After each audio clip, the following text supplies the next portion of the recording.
নং উত্তর, তাই না? তাহলে দ্বিতীয় রাশি কি আছে?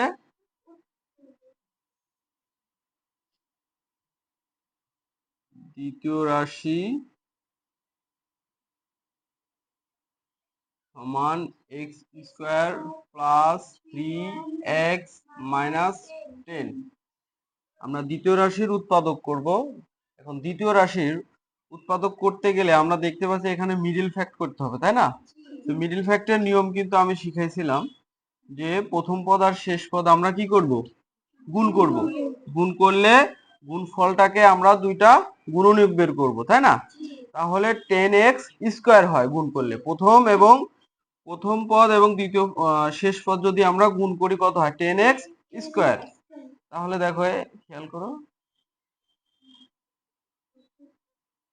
ঠিক আছে তো? আবার তাহলে আমরা জানি প্রথম পদের জায়গায় প্রথম পদই থাকে, তাহলে আমরা এখানে মাঝখানে কি আছে? Plus plus x.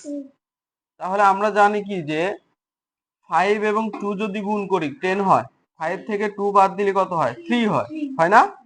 তাহলে আমরা কি করি দেখো, 5x আর হলো 2x, আমার লাগবে হলো প্লাস 3x। তাহলে বড়টাকে আমি কি দিলাম? প্লাস দিলাম।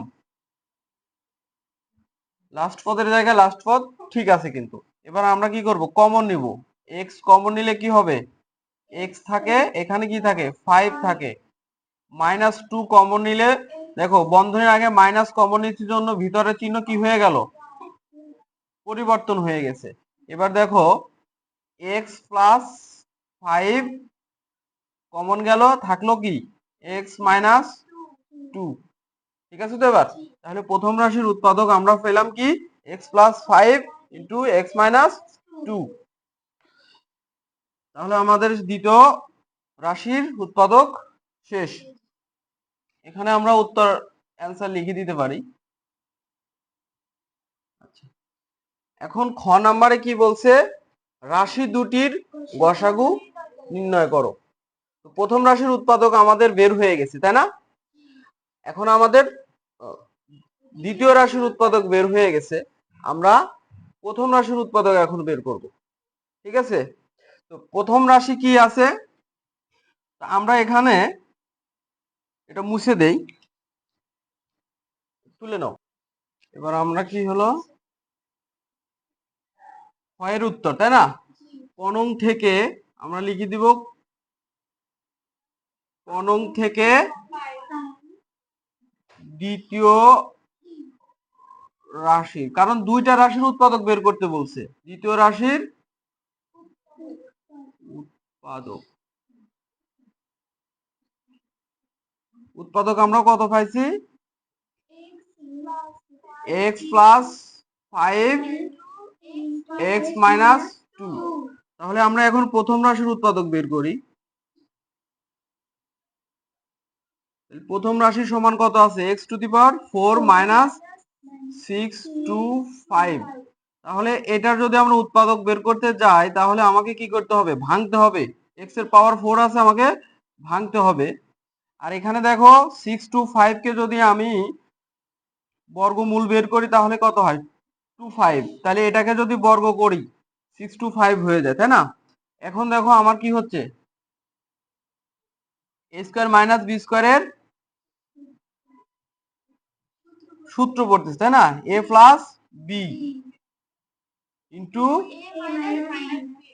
a মাইনাস b, তাই না?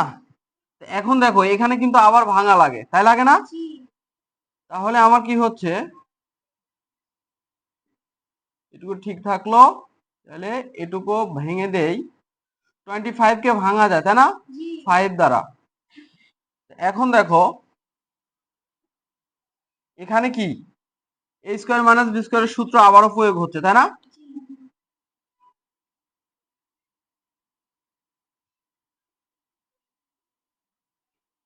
a plus b into a minus b।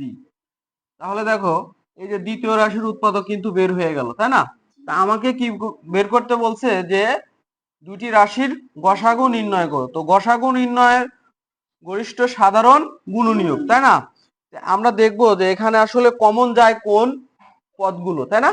তাহলে আমরা এখানে গসাগু বের করতে পারবো। দেখো তাহলে আমি লিখবো নিম্নে